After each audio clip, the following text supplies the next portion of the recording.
It was shocking. Just a few days after her first kiss, Yoon-hee saw her boyfriend confessing his love to someone new. People say that beating up a jerk can prevent all bad romantic encounters. Honestly, after seeing that scene, she didn't particularly like her boyfriend.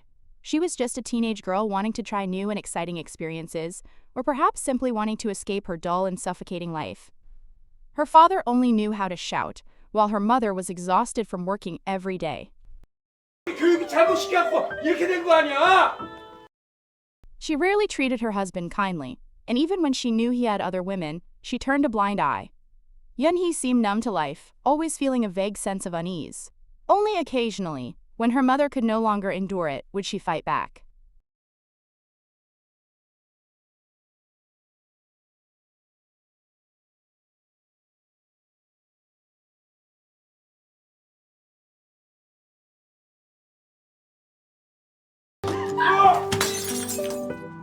After an argument, like many other fathers, he would eventually calm down. Yoon-hee found it strange. In her memory, her parents had never really cared about her. There was always a bad atmosphere at home, and her older brother often hit her. Her parents were indeed indifferent toward her. Even now, she didn't have a close friend at school, and her classmates often talked about her behind her back. She didn't have many admirers, and it was no surprise that she received the most votes in the student poll for the least successful student. She could confide in her boyfriend, but now he had betrayed her. Fortunately, she had a best friend named Ji-suk. They met in a Korean tutoring class. Being the same age and sharing similar experiences, they often complained about their families and classmates, as well as shared experiences about cancer. These two soul sisters quickly agreed when her best friend suggested stealing. They weren't short of money, they just wanted a bit of excitement.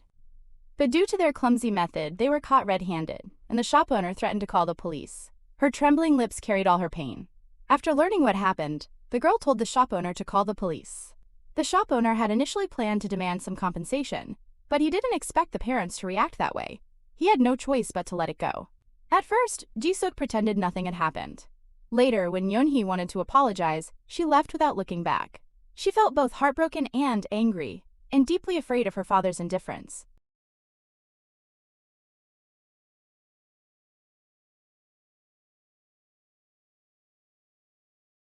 She couldn't imagine what she would face when she returned home.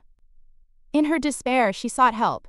It was just a new teacher at the Korean tutoring class. She was knowledgeable and unconventional, completely different from the previous one. The moment Yoon-hee saw her, she was deeply drawn in.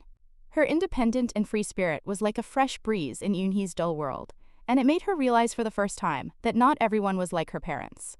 After hearing what happened, Ms. Youngji did not blame her. She simply patted her shoulder twice. A few words of comfort from Ms. Youngji made everything seem clearer. When In-hee returned home, the storm she had imagined did not come. Everything went on as if nothing serious had happened. Her boyfriend's betrayal exposed and pushed her into loneliness once again. Around this time, Yuri appeared. Yoon-hee, with her mature appearance and orange blossom-like charm, deeply attracted Yuri. At first, she didn't pay much attention to this new friend. But when she saw a flower, she suddenly felt cared for, a feeling she hadn't experienced in a long time. Just as she was about to start dating Yuri, her boyfriend reappeared, witnessing her falling for someone else.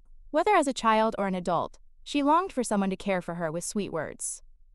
But at that moment, the test results showed that she had a tumor behind her ear that required surgery. The operation carried high risks and could leave scars or even cause facial paralysis. Upon hearing the news, her usually stern father cried right there in the hospital. After returning home, the comfort and care from her family suddenly made Yoon-hee feel that life was truly beautiful. The feeling of being cared for was wonderful. Even while injured, she wore a smile that had long been absent from her face. During the tutoring session, the atmosphere between them became tense. The teacher began to sing. Why did she suddenly sing such a sad song? Their hearts seemed to tremble. On the way home, Yoon-hee broke the silence and said that she needed to be hospitalized for surgery. Ji-suk also cried and apologized. At that moment, she was so frightened that her mind went blank. The two cried, confided in each other, reconciled, and finally resolved their inner conflicts. Yoon-hee even recorded a special audition tape as a gift for her boyfriend, but just as she was about to take out the gift, her boyfriend's mother appeared. She looked down on her and showed no concern for her feelings. She pulled her son up and said that his girlfriend had been humiliated. He didn't dare say a word and obediently followed his mother. Yoon-hee stood there in a daze, beginning to wonder if they had done something wrong. Why did everyone dislike her and leave? Yoon-hee went back to the cram school, The teacher was the same as always. No one asked her anything. She took out a tea set and brewed a fine oolong tea. Yunhee suddenly wondered whether Youngji was being kind to her out of pity. But what she didn't expect was that this teacher, who had studied at a prestigious university and appeared independent and strong, often felt uncomfortable herself. She also told Eunhee that when you feel tired or sad, you can move your fingers. They analyze things from a more delicate perspective. Yoonhee seemed to understand, but what made her happiest was realizing that she was not alone. In this world, there was at least one other person like her, someone who loved reading. The gift was very thoughtful and made her very happy. It was truly a meaningful gift from someone she cherished. Fortunately, the tumor was successfully removed. What surprised Yoonhee was that Yuri appeared. After hearing that Yoonhee had broken up with her boyfriend, Yuri smiled happily. She took out a gift to express her feelings. The confession made Yoonhee blush, and the carefully prepared gift made her feel cared for again. She decided that after being discharged from the hospital, she would try dating Yuri. What made Yoonhee happiest, however, was still the presence of Youngji. The two could talk freely, not like teacher and student, but more like friends. When Youngji heard Yoonhee say that the hospital felt more comfortable than home, her expression became more serious. She solemnly told Yoonhee not to endure being beaten anymore. If anyone ever laid hands on her again, she must resist with all her strength and never swallow her anger. Only after Yoonhee agreed did she reveal a gentle smile again. After being discharged, Yoonhee returned alone to the empty house. But this time, she no longer felt the fear of being abandoned, because she knew that in this world, there were people who liked her, and people she liked. The next day, Yoonhee went to find Youngji, but was told by the staff that Youngji had already quit her job. She would come to pack her belongings at 2 p.m. on Sunday. Yoonhee felt a bit disappointed, but thinking she could still see her again, her heart was filled with anticipation.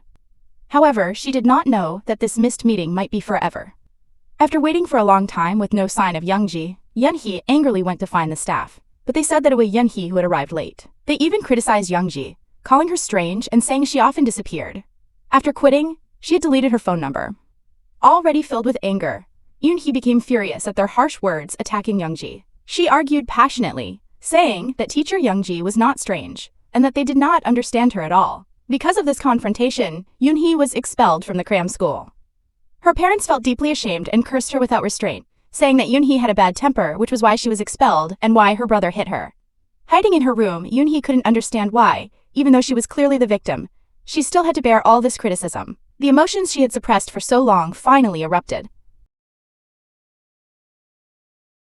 The younger sister, who had always endured everything, finally refused to submit to her brother's control. Her brother, furious, slapped Yoonhee with all his strength. Her father, standing nearby, only blamed the son for not showing restraint, daring to act in front of him. It seemed that, to him, the authority of the head of the family being challenged was more serious than his daughter being hurt.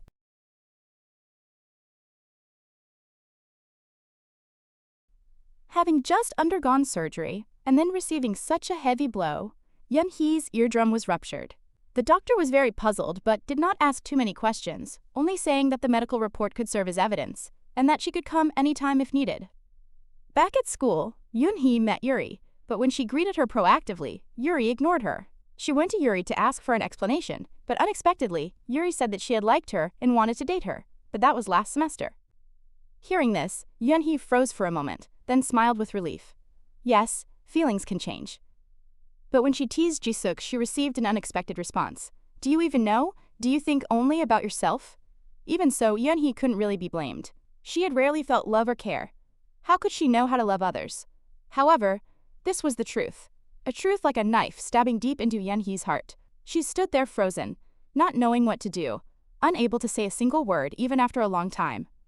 Ordinary dull days passed one after another, until a piece of news shattered the school's calm. The Seongsu Bridge over the Han River had collapsed. Dozens of vehicles, including buses, plunged into the river, and 24 people were killed. The Seongsu Bridge was a route her older sister had to take to school. Yoonhee, almost going crazy, ran toward a phone booth. Fortunately, her sister had missed the bus that day.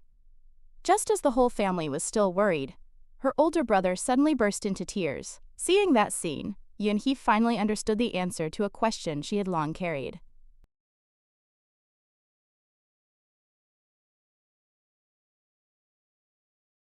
Her sister wasn't good at studying and was constantly scolded by their father. Eventually, she dropped out of school, started smoking and drinking, and often didn't come home at night in order to be free. She even secretly brought her boyfriend home without their parents knowing. Sometimes Yoonhee felt annoyed, but she also pitied her sister. She was often scolded by their parents and beaten by their brother, just another barely acknowledged presence in the family. The fact that her sister was safe made Yoonhee very happy, and that wasn't the only thing that made her happy. Actually, I never really liked you.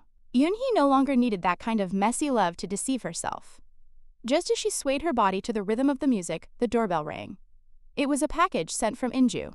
Inside was a sketchbook, along with a red and a black notebook, and a letter. Yoonhee took a pack of spring rice cakes that Youngji liked, and following the address on the package, she found Youngji's house. But what she did not expect was that Youngji had already passed away. The package had been sent while she was still alive.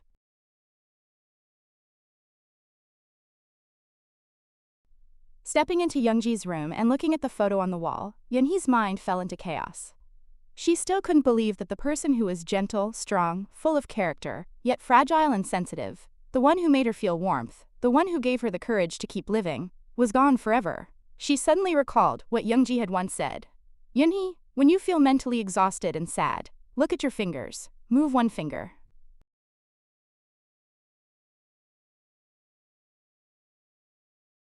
The collapse of the Seongsu Bridge caused numerous casualties and deaths. That night, people went to the riverbank to hold a memorial for the victims. Yoonhee followed along. Seeing the broken bridge with her own eyes, she finally realized clearly that Youngji was truly gone. Only then did tears begin to fall unconsciously. A year later, Yoonhee was admitted to a good high school in another place. In a completely unfamiliar environment, she opened Youngji's letter again. How should one live properly? Sometimes it feels like you'll understand, but in truth, you still don't know.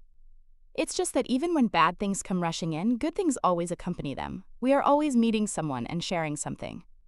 The world is truly wonderful and beautiful. I'm sorry for leaving the academy. After the break, I'll contact you. When we meet again, I'll tell you everything.